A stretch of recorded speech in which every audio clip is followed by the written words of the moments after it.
3.1절입니다. 모처럼 꿀같은 휴일을 잘 보내고 계신가요? 아시다시피 3.1절은 휴일 이전에 광복을 받았던 독립운동가분들 그리고 우리 모두에게 역사적인 날입니다. 오늘은 3.1절을 맞아 해방전 우리나라를 배경으로 한 두 가지 작품을 소개해드립니다. 고래별과 경성야상곡입니다.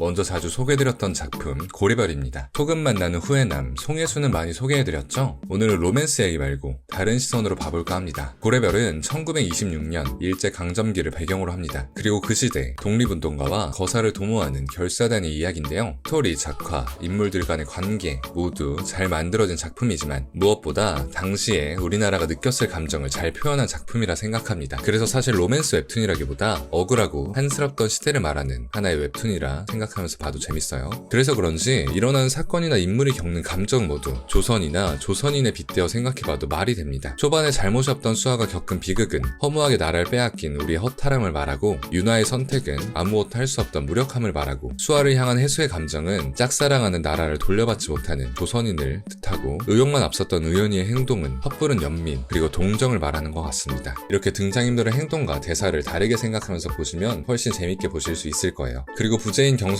인어공주를 보면 알 수 있듯 인어공주를 모티브로 합니다. 주인공인 수아에게 바다는 자신이 몸종으로 있던 군산의 친일파의 집이고, 무튼 독립운동이란 행동입니다. 수아는 그저 하루 살아가기 바쁜 어디에나 있을 법한 인물인데, 그 당시에 사실 다른 사람들도 대부분 비슷했을 겁니다. 여론이나 언론에 속기도 하고 용기 있는 독립운동가들의 행동에 우리가 손해를 볼까 끙끙거리기도 했겠죠. 그저 집에만 있었다면 수아에게 일제강점기란 시대는 아무것도 아니었을 겁니다. 일상과 똑같았겠죠. 인어공주가 바다 위를 모르는 것처럼요. 하지만 수아는 의연과 얽히며 독립운동이란 무트로 나와버렸습니다. 수아는 거기서 자신과 다른 수많은 인어공주를 만납니다. 작품에 등장하는 독립운동가들은 모두 무언가 말하고 싶지만 말하지 못하는 경성의 인어공주들이었습니다. 덕분에 우리는 행복하게 살고 있습니다. 다시 한번 감사하게 되는 하루. 고래별은 너무 어두운 주제가 아닌가 하며 손도 못 대는 분들이 많으실 겁니다. 솔직히 밝다고만은 못하겠지만 분위기, 문장, 작화 모두 수려하고 아름다우니까 꼭 한번은 보시기 바라는 작품입니다. 결말은 조금 마음에 안 들지만 수아, 의연, 해수 모두 행복해라.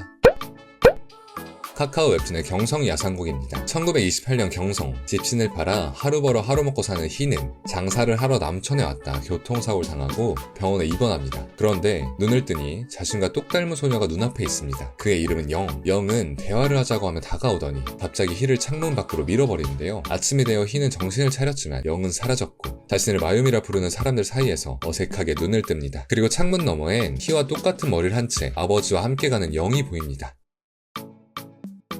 어떻게 된 거냐면, 사실 영은 친일파 집안의 딸로 남부럽지 않은 생활을 하고 있지만 조선인으로서 자신이 누리고 있는 건 모두 조선인을 배워주게 얻은 것이라며 수치스러워하고 있었습니다. 그러던 중 자신과 닮은 희를 만나게 되고 그에게서 조선인으로서의 삶을 빼앗아 버린 건데요. 그렇게 영은 희가 되어 살아가고 희는 마음이라는 이름으로 살아가고, 하룻밤새 운명이 뒤바뀌어 버린 과연 둘은 정체를 들키지 않을 수 있을까요?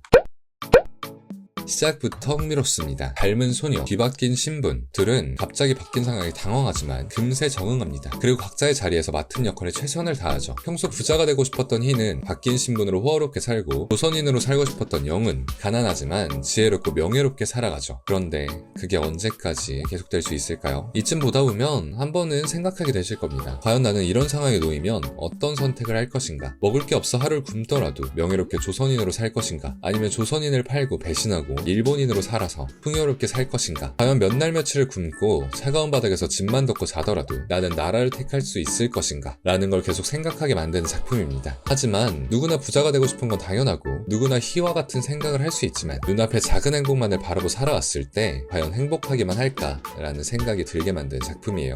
끝까지 보고 나면 이런저런 생각이 들게 하는 걸 보니 몰입이 잘 되는 작품이긴 합니다. 정말 저 시대, 저 상황 속에 놓인 기분이 들게 만드니까요. 또 작품을 보는 내내 긴장감이 끊이질 않습니다. 일단 둘의 정체가 들키지 않을까라는 긴장감이 하나, 그리고 순사에 발을 밟았다는 이유만으로 조선인이 칼에 찔리던 시대를 보고 있는 긴장감까지 있습니다. 살 얼음판을 걷는 기분이에요. 그게 경성야상곡의 묘미입니다. 개인적으로 고래별보다 조금 더 현실적인 작품이라 생각합니다. 그리고 조금 더 많은 생각이 들게 하는 작품이에요. 스포를 정말 찾아보지 않고 보시길 추천드립니다. 마지막에 갈수록 점점 분위기가 호조되고 곡선을 쌓고 쌓아서 반전이 일어나는 그 순간이 대박이거든요.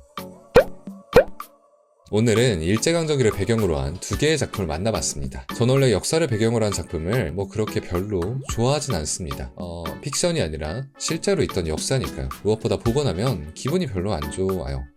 그래도 역사는 사라지는 게 아니니까 잊지 않아야 되는 거잖아요. 웹툰이지만 이런 작품을 읽을 때마다 갖고 있던 독립운동가 분들에 대한 감사와 파렴치한 짓을 저지른 그들에 대한 분노를 다시 한번 떠올릴 수 있으니 보람차다고 생각합니다. 지금까지 리에베였습니다. 구독과 좋아요 부탁드려요.